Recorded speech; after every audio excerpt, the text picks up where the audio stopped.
What's going on, guys? Boss6 here, back to your video, and today, well, I'm wearing a shirt, and you know what that means. That means it's time for another edition of the Metal Month Retrospective, my first band ranking of 2026. Now, I do have a bit of a disclaimer. My camera is kind of set up a little bit differently. I put it on my little CD spin rack thing, also with my laptop as well, so if it looks a little bit odd and I'm actually standing for once, then you understand that.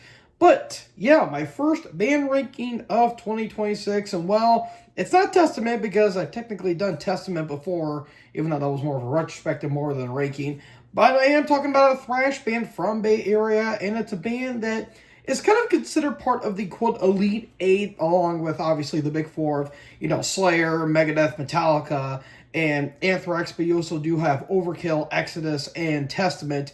And another band that I am going to be ranking today, the almighty, criminally underrated thrash act, Death Angel. This has been a very, very interesting discography that I wanted to dive into, because I feel like when it comes to thrash, I always feel like this band never really gets its just due. Everyone likes to talk about, their early albums, like mainly Act 3 and especially the Ultraviolence, and trust me, I'll get to those albums here in a little bit. But I feel like their modern albums, which I'll go into further detail here in a little bit, I feel like never get enough credit, and maybe there's some reasoning as to why that is, but again, I'll talk about that here in a little bit. So, before I get into the actual history and the backstory with Death Angel, how did I get into this band personally? Well, growing up, and when I was finally getting into metal, I was more into the more new metal and the more metalcore side of things, but then eventually when I broke out and listened to bands like, bands like Metallica, Slayer, Judas Priest, Maiden, Motorhead, I came across Razor, and Razor was one of the fastest and heaviest bands I've ever heard, and that really kind of helped me get into my gateway to thrash. So, while you do have Metallica, Megadeth, and Slayer, and Anthrax, and all that stuff, I went for the more heavier bands like Testament, Exodus, and Overkill, and eventually I heard of this band, Death Angel, and I'm like, okay, how does this band sound? And listened to a couple tracks, and I was very, very, very, excited from what I was hearing. And the actual first song from Death Angel I actually listened to was the song The Moth. And that's actually one of their more well-played songs. I believe it's their number one played song on Spotify, if I remember correctly.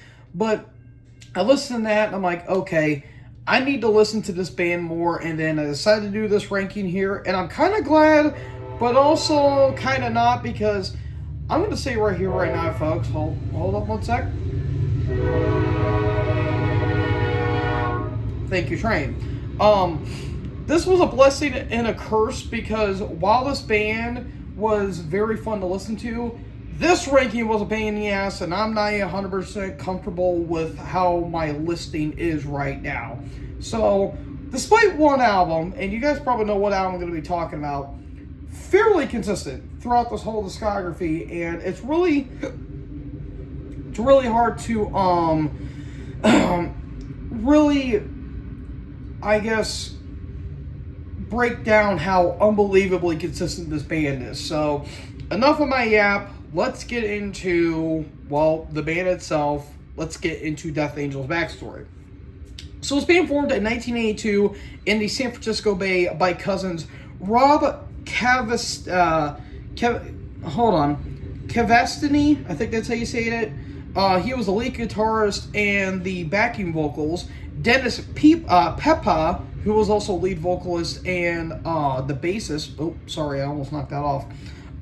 Gus Peppa, who was related to Dennis, he was the rhythm guitarist, and Andy Gallion on drums.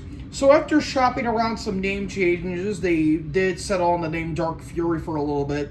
They ultimately settled on the name Dark Angel when Rob and Dennis was at a book club, or like a bookstore, and they found the name and like, hey, that sounds like a cool name for a thrash act, and thus Death Angel was born.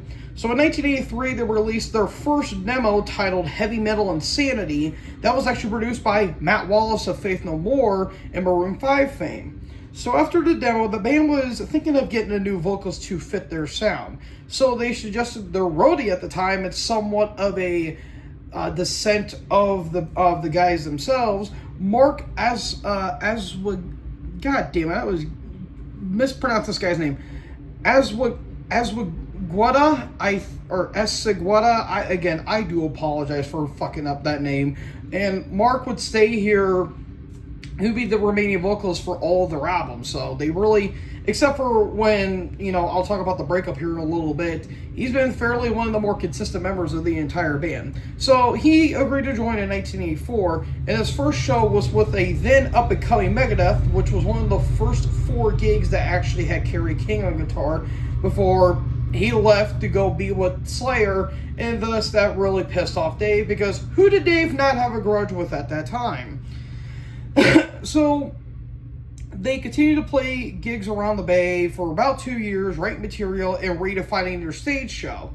In 1985, they recorded their Kill as One demo that was produced by Kirk Hammond of Metallica, which they actually met at a record store in 1983, so they have a bit of a connection with Metallica there. So the underground the tape trading scene was big in the 80s, and that demo gave the band some attention.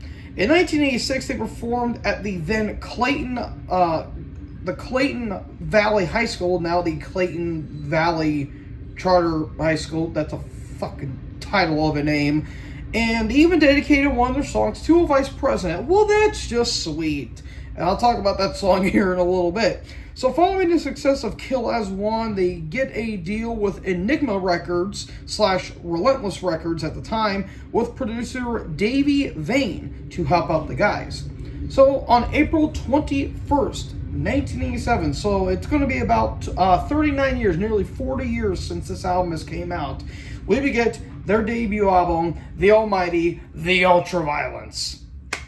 This is my number one, and this was so fucking tough because, again, I'll talk about their more modern albums here in a little bit, but this is an all-time thrash classic. This is one of the, quote, thrash classics or thrash debuts that I've been meaning to listen to for the longest time, but I haven't had the chance to because, again, you guys know how I am. I don't need to really go into further detail with it, but I finally listened to this album for the first time for this ranking, and yeah, I gotta agree with everyone here. This is a bona fide classic. I will put this up there with some of the best debuts of thrash, like Bonded by Blood, Kill 'Em All, Feel the Fire, all of those, Legacy, all those albums. I will honestly put that up there with one of the best thrash debuts of all time.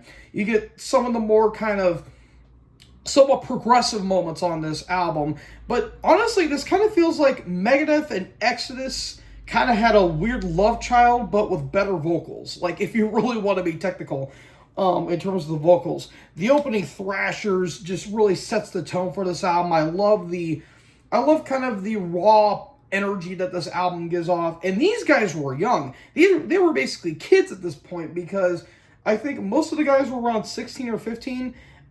Andy was actually 14, so he was the youngest member of the band at this point, and they're firing on all cylinders here. It's absolutely amazing.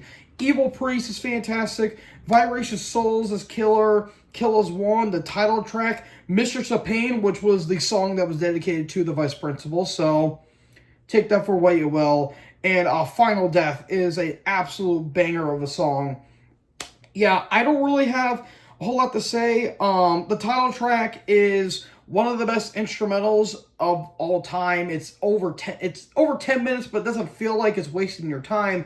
It's, straight to the point, classic thrash. Love the energy, love the production on this album, and I really can't get enough. But again, this was so damn hard because, like, this and a couple other albums, you could argue it for being their best album, but I have this ranked number one now. Maybe my list might change on any given day, but this is my number one, The Ultraviolence, absolute classic. All downhill from here, but stick around. I got a lot more albums to praise here, but one of the rare times where sometimes the first album is sometimes the best album. So number one is The Ultraviolence. So after The Ultraviolence, they embarked on their first big tour, being a supporting act for Exodus, Destruction, and Voivod, Sacrifice, and Whiplash. So a video was filmed for Vibracious Souls, a song about cannibals, but that got shut down to MTV due to the violent nature of the lyrics. Yeah, MTV wasn't always the smartest company at that point, but they're dead now. Hooray! No one really gave a shit after 2000. Anyways, now this new album would be a bit more experimental, to say the least here, because this will be very experimental with funk, prog, hard rock, and hardcore punk, and it would have very split results. So on July 5th, 1988, just about a year later, we would get their sophomore album, Frolic Through the Park. This is a very divisive album amongst the Death Angel fans. Either some people say it's one of their best, or it's their flat-out weakest album. I'm on this side of the camp. This is my dead last. This is my number 9. And there's a lot of things that are very wrong on this album. Number 1, I'll get the big one out of the way. The production. This is by far the worst sounding album that they have had in their entire career because, good God, it is so thin. It honestly sounds like a demo. And it honestly sounds like a whole different band. Like, this is the same band that the year prior put out one of the finest thrash albums of the 80s. And they followed up with this. Like, I don't even know what the hell's even going on. And even the band themselves weren't really too big on this album either. But I respect the fact that we're going with some experimentation, but it did not pay off at all because there were some elements that really kind of reminded me of what kind of Faith No More was trying to go for at that time. There was just a lot of things on this album that just did not work at all. Not to mention, this album is fucking long. Like, this is like 69 minutes. Nice. And it really drags. There's a lot of filler on this album. It's very bloated. And there's just not a lot of interesting songs at all. Like, this is a very skippable album in their entire discography. But, you know, Third Floor, Devil's Mad, Guilty of Innocence, Silent Killer, you know, Road Mutants has its moments. There's some solid tracks on this album, but it's so few and far between. And half the time I'm like, what the hell is even this? Like, seriously, like, even the hit track Bored, which, fun fact, was on the Leatherface Texas Chainsaw 3 Massacre soundtrack, that song's not even that great to begin with. And I just don't know what really went on with this album. Again, I kind of respect the fact that we're going with some experimentation, but man, it did not hit at all for me on this album. So yeah, worst album in their discography. It's not flat out terrible. There's still some listenable moments, but it's a very skippable album. If you skip this album, you really aren't missing much. So yeah, number 9, Frolic Through the Park. So, despite the divisive results, it was successful, so you can't really fault the band too much for that. Even though the band themselves weren't a fan of this album, they rarely even played any songs off of this thing since reuniting in 2001. But after Frolic Through the Park, they go on a huge tour with a litany of bands. And a litany, I mean a fuck ton of bands. Motorhead, Testament, Flotsam and Jetsam, Overkill, Rigor Mortis, Sacred Reich, Forbidden, and Violence. And Death as well. So yeah, about 9 bands. Holy shit. Anyways, they were, after the tour, or they actually did a couple tours in Japan, finding even more success over there. After some touring, you know, they would write some material, and while they still had the Frolic Through the Park style in mind, they kind of wanted to bring the ultraviolent sound back, bring back those thrashy riffs, and create a better album, for lack of a better word. Now, meanwhile, while they were writing, their contract with Enigma got bought out by Geffen Records, and this new album would actually blend the best of both worlds for this new one. And this new album would actually be produced by kind of a famed producer in Max Norman, who had done stuff for Megadeth, Ozzy, Loudness, Sabotage, and Fate's Warning, and a shit ton of other bands. So the guy has some credibility under his belt there. So, on April 10th, 1990, we would get their third studio album, Act 3. This is my number 4. This is what Frolic Through the Park should have been. While you still have the more experimental stuff with the more hard rock and the more proggy kind of funk metal elements. They also kind of bring in a little bit of some classic metal in as well. But you got those thrashy riffs back. The production got a lot better. The songwriting was a lot more interesting.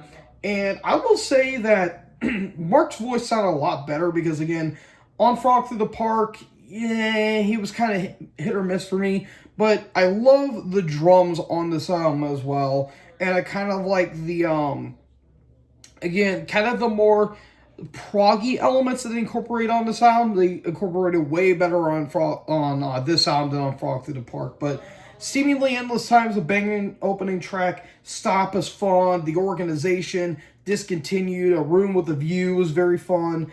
XTC, that's a fun track. Disturbing the Peace, Falling Asleep. Even though I wasn't digging that song initially, it got better as the song went on. Yeah, this is just a fine-ass album. And again, I felt like this one kind of got lost in the shuffle a little bit, and I would probably say this might be their most underrated album because you gotta look at the time frame here. 1990, a lot of bands are putting out arguably their best work. You know, Cowboys from Hell, Rust in Peace, Painkiller, Scenes in the Abyss, Persistence of Time. You know, so many other great albums were released in that time period, and this was like the last hurrah for thrash, in my personal opinion, because after that, while you did have some, you did have some solid stuff in 1991. This was basically thrash going by the wayside here, and then the more groove metal stuff would come in as well. So yeah, you have that going for it, but yeah, this was a banging album. I really, really, really enjoyed this one. Through and through. And yeah, Act 3, my number 4. Really damn good album. So this album was received far better than Frolic, but a mainstream breakthrough was proved elusive. So while the band were starting to gain some more success, the breakup was starting to form when Enigma, having sold their interest to Geffen, illegally distributed a live album titled Fall From Grace. The band didn't even know about it until they found out in a record store before a near-fatal audio accident. So Enigma will fold shortly thereafter. The album will be picked up by Capitol Records and possibly illegally manufactured and distributed because why the hell not? So while all that was going on, Death Angel will go on a big worldwide tour in support of Act 3 with a multitude of bands. Forbidden, Vicious Rumors, Sanctuary, Sepultura, Sacred Reich, Morbid Angel, Atheist, Fourth Century, Dead Horse, that was a band apparently, and former Megadeth guitarist Chris Poland. So yeah, shit ton of bands there. However, near tragedy would happen. While driving in Arizona, their bus crashed and Andy was critically injured. I'm starting to sense a pattern with thrash bands and bus accidents. Seriously, like, it's this and fucking Cliff Burton. Like, what is going on with tour buses here, guys? Like, seriously, it's absolutely insane. So, while Andy was out of action for over a year, it took him over a year to recover. And it was bad timing, too, because they were slated to partake on the Clash of the Titans tour with Megadeth, Anthrax, and Slayer, in the summer of 91, but ultimately got replaced by Alice in Chains, and that really boosted their career because they were an up-and-coming band as well. They just put out Facelift, and that skyrocketed them into the atmosphere. So that was bad timing, and they were also invited in Europe to join Annihilator and Judas Priest on the Painkiller tour, but ultimately declined and got replaced by Pantera, again rocketing their careers as well, for lack of a better word. And this is where things started to get rough because, you know, Geffen was basically saying, hey, you guys have to write new material. Well, Andy nearly fucking died. Why don't we just wait for him to recover? No, you need to write stuff now. We got money to make, tours to do, all that fun stuff. Unfortunately, that's how the record business and that's how the music business is as a whole. No matter how badly you're injured, you got to do stuff or else you're not going to make any money. That's unfortunately how life goes in the music industry. So, yeah, they were basically forcing the band to replace Andy and write new material. So they'd get a new drummer and Chris Kontos for a few shows in Japan, but declined a long-term replacement. They would also drop them from their label, and the breakup would happen when Mark decided to leave and quit music. I thought I heard something behind me. Never mind. So yeah, Mark would leave in around the mid-90s. But in the summer of 1991, Andy would recover and they would go under the new name The Organization from Act 3, with Rob doing vocals. They toured extensively throughout Europe and the States, making 2 appearances at Dynamo Open Air Festival in the Netherlands. No, you don't make that noise. My little dog is here. Here, come here. Come here really quick. Say hi. Hi. Hi. She just got a bath, so she smells pretty. Anyways, where was I at? Let's see. So yeah, there would be a support slot for Fight and the main supporting act for Motorhead in Europe. Around this time in 1991, Mark was auditioned to join Anthrax, but they ultimately hired John Bush from Armored Saint. And even Scott Ian in an interview stated that Mark's voice was, quote, too metal for them.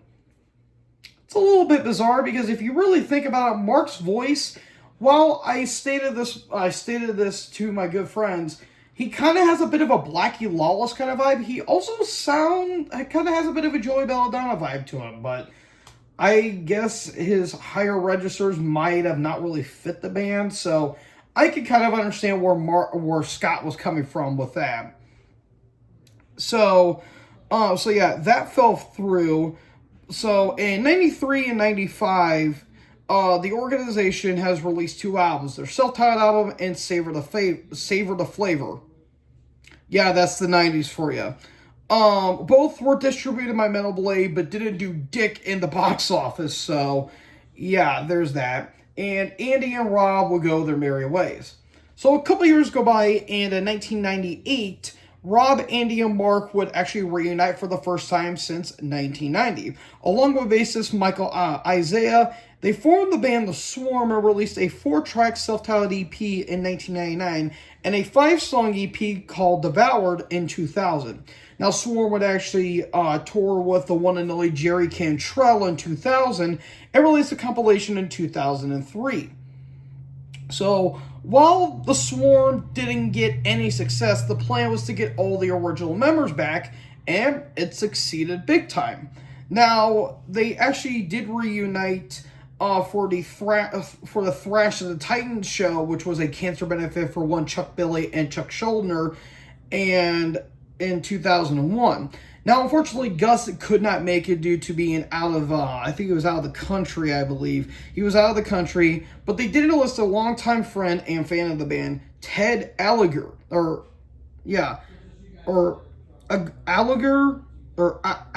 Aguilar, my bad. I'm really hard at pronouncing names in case you can't tell. So at the suggestion of Rob. Now, this was originally supposed to be a one-off, but due to everyone saying, hey, we missed you guys, we have your classic albums, they decided to say, fuck it, why not just have a full-on comeback tour? And that's basically what they did here. So they continued to do shows in the San Fran Bay area and a couple of European shows because they are loved in the Europeans over there. And they decided to write some new material and put out an album in nearly 15 years. So this new album was actually inspired by an interview with Bruce Lee that Andy saw, talking about philosophy that got from the Tibetan Book of the Dead, a.k.a. Bardu Thodol. I believe that's how you say that. I hope I didn't summon an ancient demon while saying that word. So it's basically describing the passage about the path you choose in your life and the way that you live your life as the art of dying. And it would actually be signed to Nuclear Blast with this one. And the band would actually produce this album as well. So, now that the band's back, they have their comeback album. On May 4th, 2004, we would get The Art of Dying. This is my number 6. I like this album. I think this is a pretty damn good album. I do think, though, on the outset of things, I do think that they did kind of play it safe with this album because while you do have some full-on thrashers, you get a lot of more mid-tempo and more melody thrown in here. but they didn't sacrifice the thrashy stuff for that. Kind of like Modern Creator nowadays. But this is a damn good album, but I think that their albums got progressively better, at least in my personal opinion. But you still get some banger tracks here, like Thrown to the Wolves, 5 Steps to Freedom, Thicker Than Blood's a fun song, Famine, Prophecy, No is a flat-out barn burner, Spirit, Land of Blood. You get some killer tracks here. There are some more kind of melodic and more mid-tempo tracks I didn't really care for, like The Devil Incarnate, for example. They're not bad songs, but they just didn't do a whole lot for me. So yeah, while this album, in all honesty, they kind of did play it safe, it was the right call after all. And again, similar to 1990, this album felt like kind of got, like, flew under the radar because a lot of like thrash bands that left in the 90s, they came back and were putting out some strong material, you know.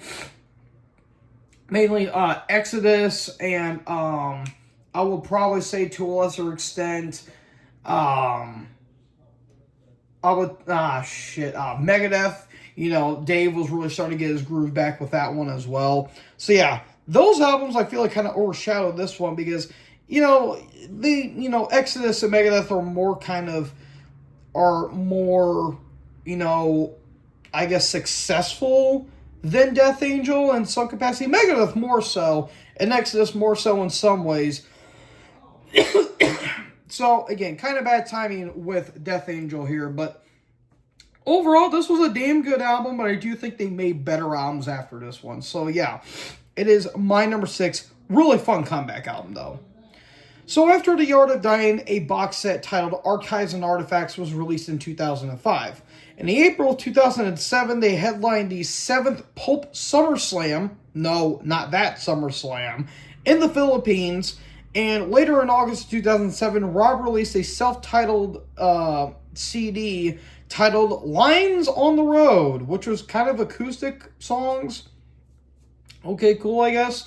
So for this new album, they'd actually go into Dave Grohl's 606 studio with Nick how do you say his name? Raskolinsk. I think that's how you say his name. He previously worked with Foo Fighters, Alice in Chains, and Rush. So kind of an interesting discography that this guy has under his belt. So on February 26th, 2008, we would get Killing Season. Man, like I said, from The Art of Dying till their more recent album, Humanicide, these albums were fucking tough to rank. As much as I hate to rank this a little bit lower, I have this ranked number 7. Literally the only reason why I ranked this as low as I did, the songs themselves rule so much. These songs kick so much ass.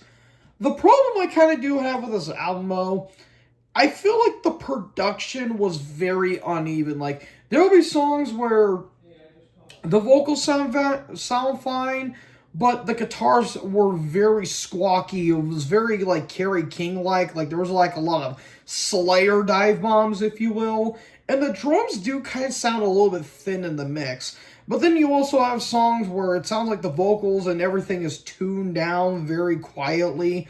Like, even when you're, when you have the volume all the way up to fucking 100, it still isn't loud enough. Like, it's kind of like a weird mix like that. And it sucks too because, again, all these songs fucking rule. Like Lord of Hate, Sonic Beatdown, which is one of the more aggressive tracks. Like, I would say from top to bottom, probably the heaviest album they've put out because this thing is cooking.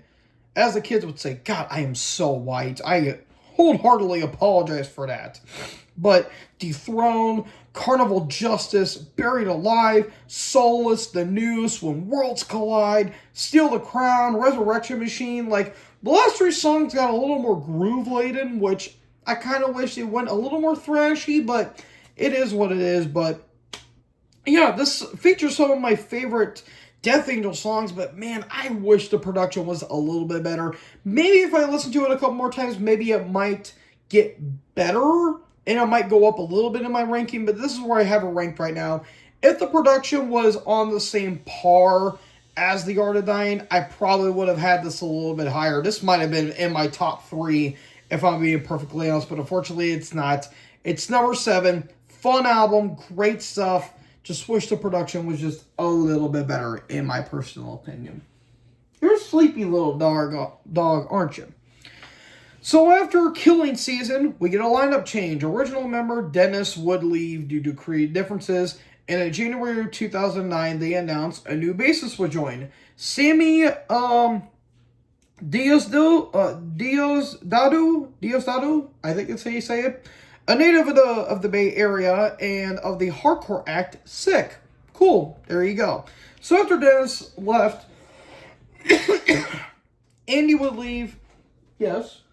Hey, oh, she's there. I got a call. All right, sorry about that, folks. I had a bit of a family thing I had to do there. But anyways, so back to what I was talking about. So after Dennis left, Andy would leave in May of that year due to creative and personal differences, mainly family stuff.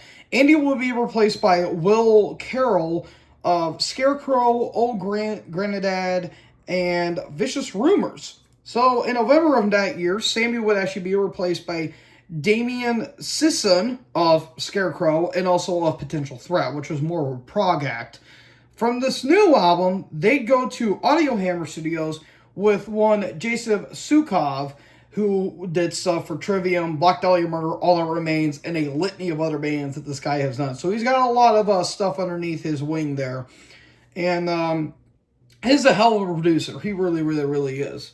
So on September 3rd, 2010, we get Relentless Retribution.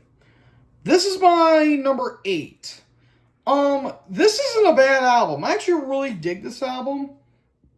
I just think, again, these albums I feel like are pretty interchangeable. Like, maybe this one might be a little bit higher on my list. But I do have this ranked, where it is now, only because I think they've made better albums than this one. But this is still a hell of an album. I just think there are some songs that don't stand out as much than Killing Season and The Art of Dying, and especially the songs the albums after this one. But this is still a killer album no matter what. And this is the beginning of the Wolves album covers, if you will, because it's got a bunch of wolves on it, which, you know, make no mistake, that's all cool and all that stuff. And somebody once said that every time they have wolves on the cover, the albums have not sucked, and I wholeheartedly agree. But I think out of all the wolf album covers that this band has done, this is by far my least favorite. But still got some damn good stuff. Relentless Revolution, Claws In So Deep, even though 5 minutes of that song is great, the last 2 minutes is more acoustic stuff, which is cool and all. There's even a synthesizer thrown in there, and that kind of threw me off. But the acoustics they do are actually very fucking good. I really love the acoustics that this band has done. Truce, that actually leads into Truce, which I thought was really nice. River of Rapture, Absence of Light, This Hate, Death of the Mink, I Choose the Sky, Where They Lay. There's some really damn good stuff here. And I think on the song Volcanic, I believe Rob does lead vocals, which is nice and all. But yeah, there's some good stuff on here, but it doesn't really stand out to me as much as the other albums on this one. But still a really damn good album, but it has to be number 8 because you got to put a number on something. So that's my reasoning there. So they toured on Relentless for about 2.5 years. They embarked on the European Thrash Fest in late 2010 with Creator, Exodus, and Suicidal Angels. They also supported Anthrax and Testament on the Worship Music Tour in North America 3 times. So after back from the tours, back into the studio, they went with Jason Zukov. And on October 11th, 2013, we would get The Dream Calls for Blood. This is my number 2.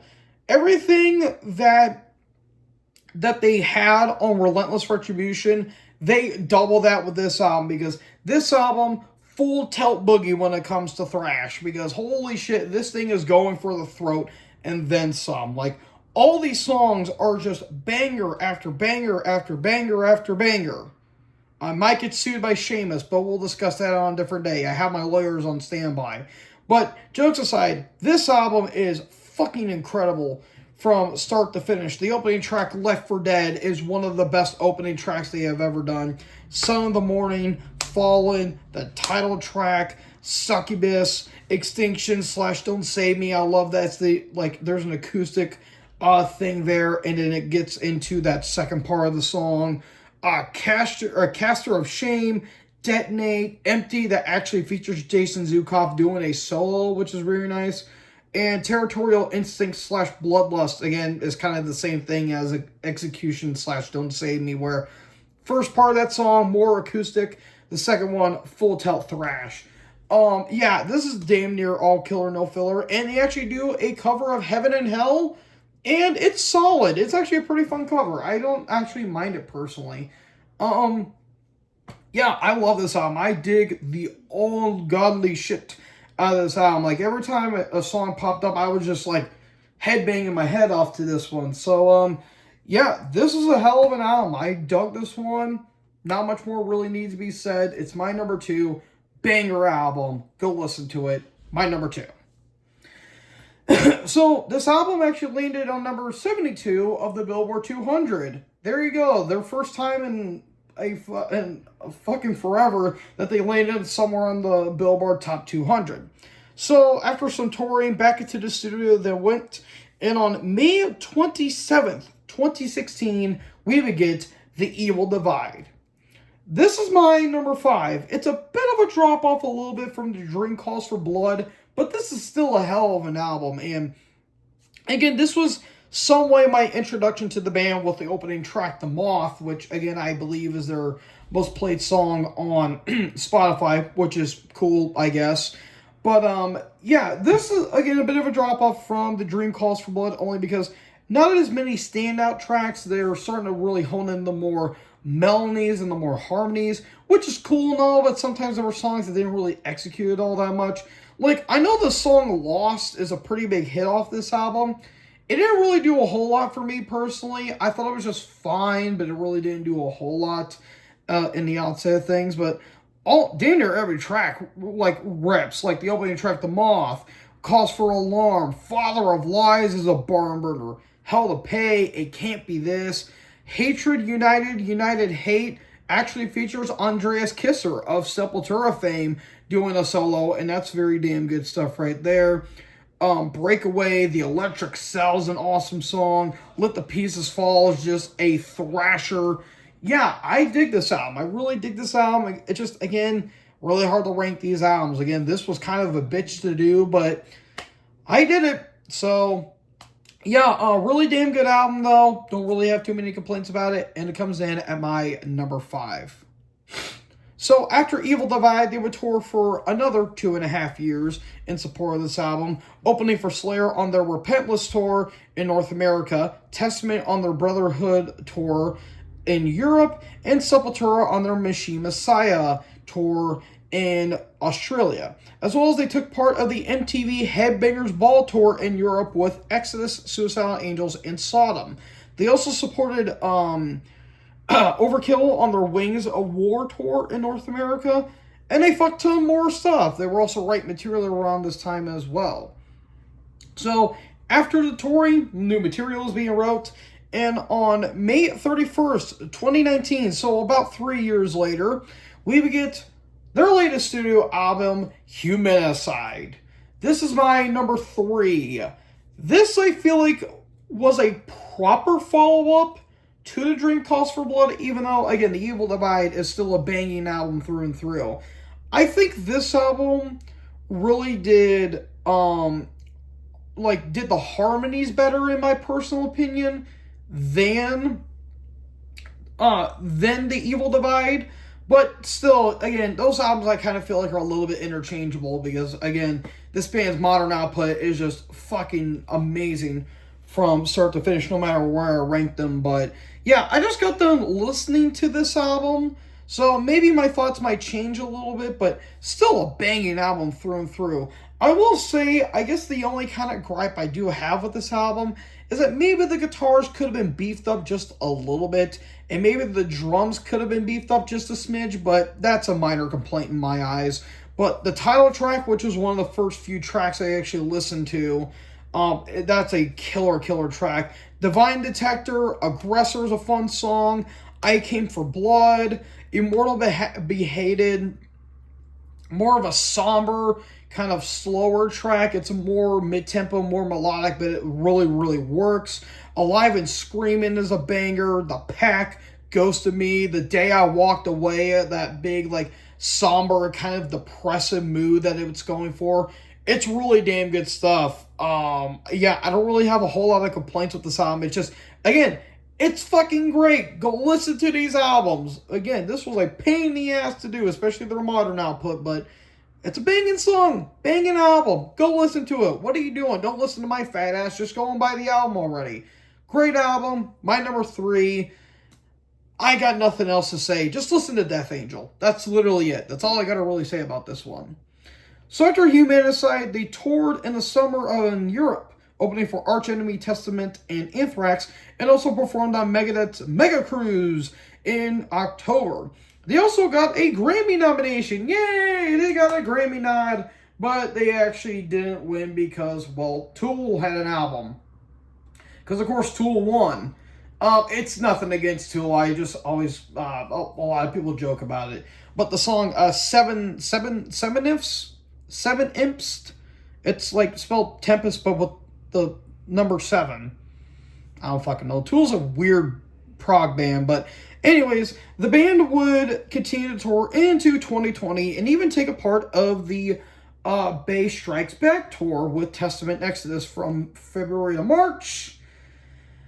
And then COVID happened, and thus the tour got shut down immediately. And I think, I wrote this down as well. Shortly after the tour, Will got COVID and it was actually put on a ventilator, so you know shit got real.